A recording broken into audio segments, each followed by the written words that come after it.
The way I did it was completely ass backwards. Normally, the way that you do it is that you have a script, and you have a story that you want to tell, and you go and you tell your story. You go make your movie. I did it the complete opposite way. I booked my actors, I booked my crew, and I booked my shooting dates.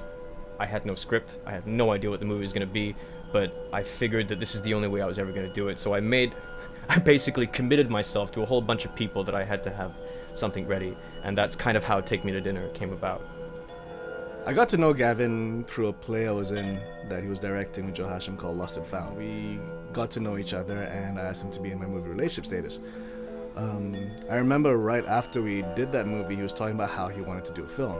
Initially, Gavin saw the idea and he said it's about some characters who are gangsters in Malaysia. I've always been fascinated with the hitman genre, so I knew that I wanted to make a movie about hitmen, and that I've always been very fascinated with older characters. Older characters meaning people sort of middle age and above.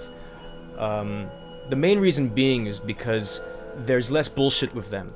It's once you reach a certain point in your life, it becomes very much about the important questions: is what have you done with your life?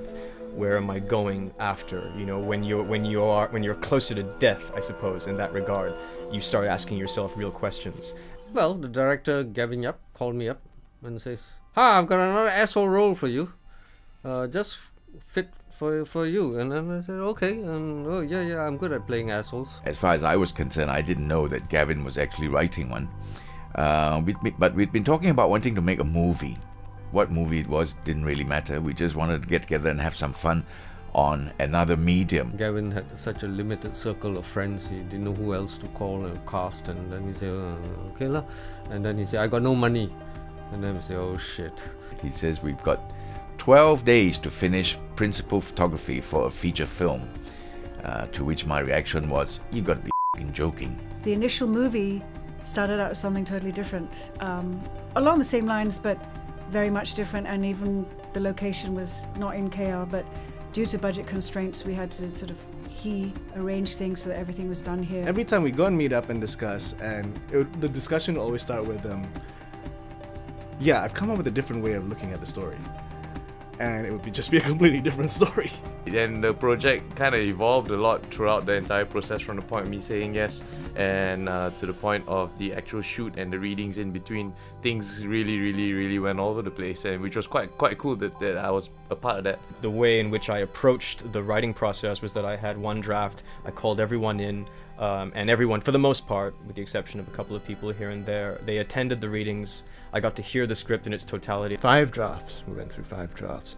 And at the end of each draft, Gavin would say, "This is crap, I'm gonna rewrite scenes 5 to 13.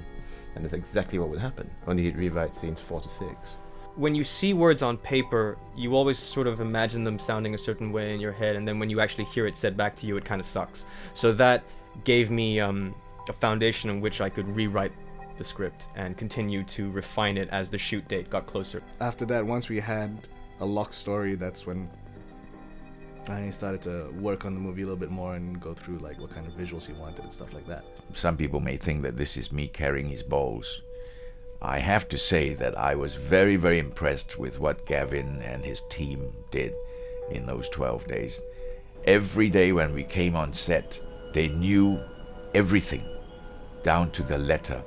Exactly where the cameras were going to be put for each shot, what angles they wanted, where they wanted to cut, everything. And because of that preparation, that kind of level of readiness, we could and we did finish the shoot in 12 days. And it was a lot of fun most of the time, except for f***'s sake, Henry, which is another story altogether. That after 1 month shoot, he was going to get married, and says, "Okay lah, like a wedding present, I'll work for free and suffer through long nights and endless days for no food and no money and a lot of aggro and all that kind of stuff." And they say, "Okay lah, he's getting married, the poor he's getting more tortured after that for the rest of his life. Okay lah, we do it just for a few days." And that's why I accepted the role.